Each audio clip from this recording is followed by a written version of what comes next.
저장 저 위쪽으로 건물들 보이시나요? 자, 여기는 방콕에서 1시간 반 남짓 떨어져 있는 사무프라칸에 있는 법원 횡사무박간입니다. 사기꾼들 붙으러 왔습니다. 오늘 예전에 기억나시는 분들이 있을 텐데 물건값을 2차로 두 번에 걸쳐서 지불을 했죠. 첫 번째 법인 통장으로 받은 거는 본인들이 인정을 했어요. 그런데 웨스턴 유니언으로 보낸 돈은 자기들이 받은 게 아니다 말tem을 하더군요. 자기들이 메일상으로 웨스턴 유니언으로 라고 해놓고 말입니다. 그럼 누가 찾아간 거야 도대체? 푸시를 한 놈이 가져간 거지 뭐. 다른 사람이 찾아갔다고 해가지고 자기들이 관계없다라고 얘기하거든요.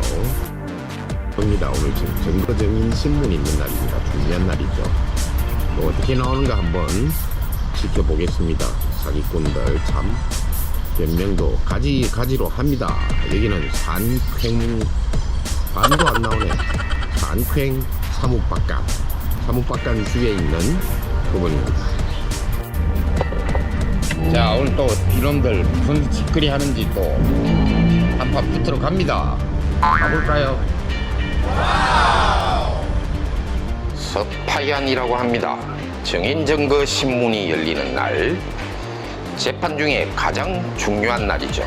법인 통장으로 들어온 돈은 어쩔 수 없으니 인정을 하지만 웨스턴 유니언 은행으로 들어온 돈에 대하여는 자신들은 전혀 알지 못하는 일이라고 주장하는 피고 측 똑같은 사람이 대화를 해서 처음에는 법인 통장으로 보내라 했고, 두 번째는 웨스턴 유니언 은행으로 송금해 달라고 해서 보냈는데 원고인 우리 측에서도 피고가 하는 주장을 무조건 인정해 줄 수 없는 상황. 그래서 합의 보지 못하여 결국 재판은 계속 진행되어 가야 했는데요. 아침 9시 사무프라칸 주에 있는 법원 산쾌 사무박간입니다. 자, 법원에 도착했는데 원고 피고에게 9시에 오라 하곤 판사들은 보통 10시나 되어야 등장을 하죠. 뭐 어쩝니까? 판사가 오라는 시간 9시, 원고나 피고나 시간 맞춰 나가야죠. 그런데 이번엔 판사님이 9시 40분에 재판석으로 들어오시네요. 착하기도 해라. 게다가 얼굴까지 예쁜 여판사님. 이 여판사님 들어오시자마자 원고인 태국 변호사와 라이언을 부릅니다. 판사석 앞에 선 라이언과 태국 변호사. 웨스턴 유니언에서 돈을 찾아간 사람 신원을 알아보았나요? 영문으로 이름이 기재되어 있어서 신원 파악을 할 수 없었습니다. 그래서 말하는 건데요. 같은 사람이 보내라곤 했지만 현재 피고 측인 법인에서 돈을 찾았다는 연관성을 증명하기는 쉽지 않아요. 피고는 단지 법인 통장으로 돈을 받아서 전달해 주었다고 하고 있고요. 원고와 피고 모두 조금씩 양보하여 합의하는 것이 어떨까 하는데, 어떻게 하는 게 좋을까요, 판사님? 법인 통장으로 들어온 돈의 일부 금액을 추가하여 합계 18만 바트 정도의 합의를 하시죠. 판사님이 왜 그렇게 제안을 하시는지 저희도 이해를 합니다만 20만 바트의 합의를 해도 될까요? 그리고 상환 기간을 길게 잡을 순 없습니다. 3달 안에 완료되도록 해주신다면 그렇게 합의하겠습니다. 일반적으로 이런 사기 사건에 있어서 진짜 사기꾼들은 모습을 드러내지 않습니다. 아는 사람을 통하여 법인 통장을 빌려서 입금되면 수수료 조금 주곤 돈을 가져가는 수법이죠. 통장을 빌려준 사람이 사기꾼과 공범인지 범죄를 인식하지 못하고 빌려준 사람인지 사실상 파악하기도 쉽지 않은 상황입니다. 사기 공범성을 입증하기는 사실 쉽지 않은 문제이지만 그렇다고 피고 측도 빠져나갈 수는 없는 것이 또 현실입니다. 현재 태국에서도 타인에게 통장을 빌려주는 행위를 엄하게 처벌하고 있습니다. 2023년부터 시행된 전자통신법에 따라서 타인에게 은행 통장 또는 캐시카드를 빌려주거나 사용하게 하면 3년 미만의 징역형 및 30만 바트 미만의 벌금에 처한다는 엄벌 규정이 올해부터 시행되고 있습니다. 벌금만 30만 바트, 태국에서는 굉장히 큰 벌금이죠. 그러니 웨스턴 유니언 입금에 대하여 본인들이 전혀 책임이 없다고 잡아떼기만 하려 한다면 우리도 다시 저 법을 이용하여 소재기를 할 수가 있게 됩니다.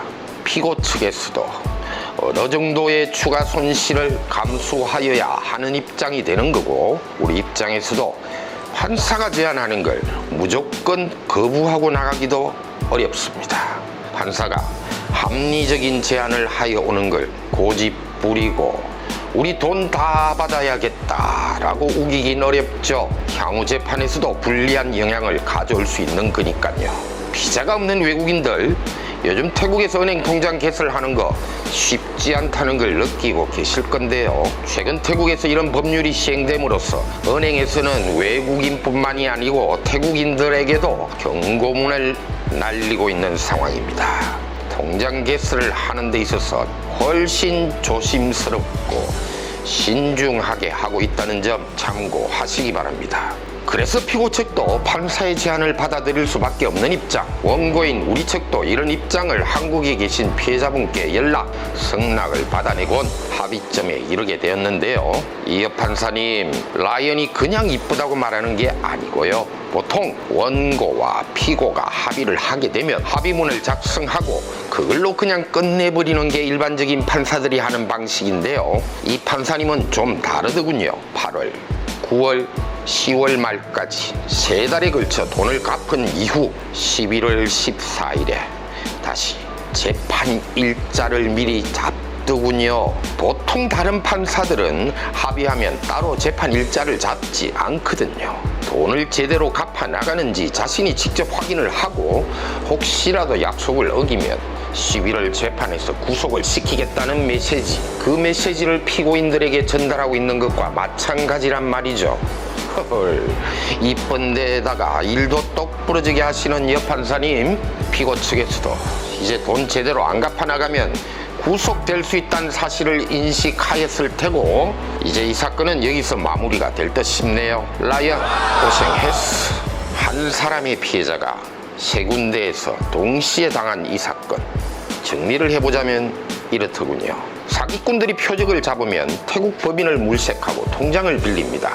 물색한 태국 법인 관련 자료를 한국이나 외국 수입업자에게 보냅니다. 그래서 신뢰를 쌓은 후에 물건 대금을 보내는 통장은 사기꾼들 자신의 신원을 파악할 수 없도록 두어 사람의 단계를 또 거치죠. 그렇게 컨택한 법인의 통장이니까 나중에 피해자가 고소고발을 하여도 실제 사기꾼들을 잡기는 어려운 현실이더군요. 이때 통장을 빌려준 사람은 수수료로 7%에서 10% 정도 수수료를 받고 돈을 인출해 주는데, 실제로 통장 내역을 확인해 보니 일정 수수료를 남겨놓고 돈을 인출해 갔더군요. 하지만 앞으로는 태국에서도 쉽게 남에게 통장을 빌려주지 못할 겁니다. 통장을 빌려주는 대가가 커져버렸으니 실형을 받을 수도 있는 상황에서 작은 수수료를 받고 통장을 남에게 함부로 빌려주기는 어려워진 거죠. 자, 한 건은 해결되었지만 아직도 2건이나 미해결 상태네요. 합의를 해놓고 합의된 돈을 갚지 않아 피의자가 법정 구속이 된 두엉짜이 사건, 법정 구속이 됨으로써 끝난 줄 알았는데 피의자가 항소를 했다는 소식이 왔습니다.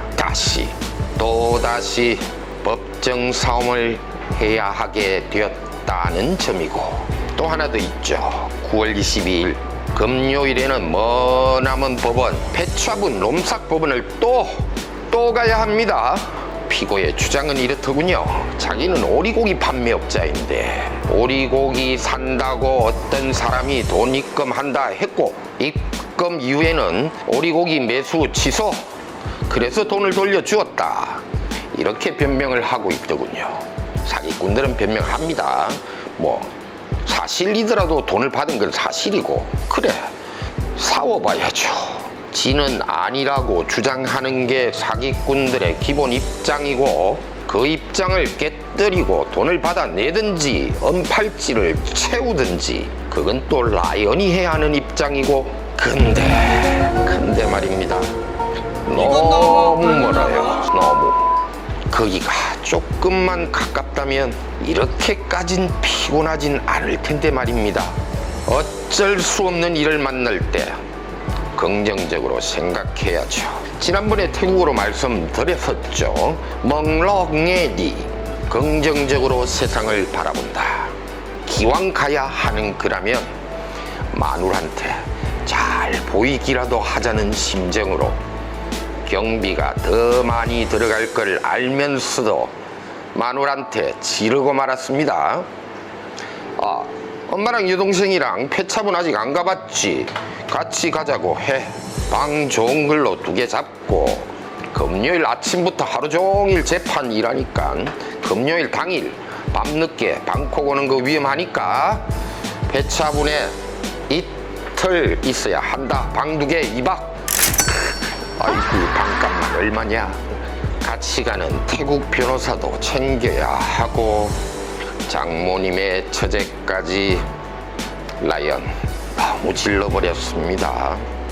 경비는 쬐끔밖에 못 받았는데, 그래도 기왕에 가야 하는 거라면 주변 사람에게 점수라도 따자는 심정으로 막 지른 거죠.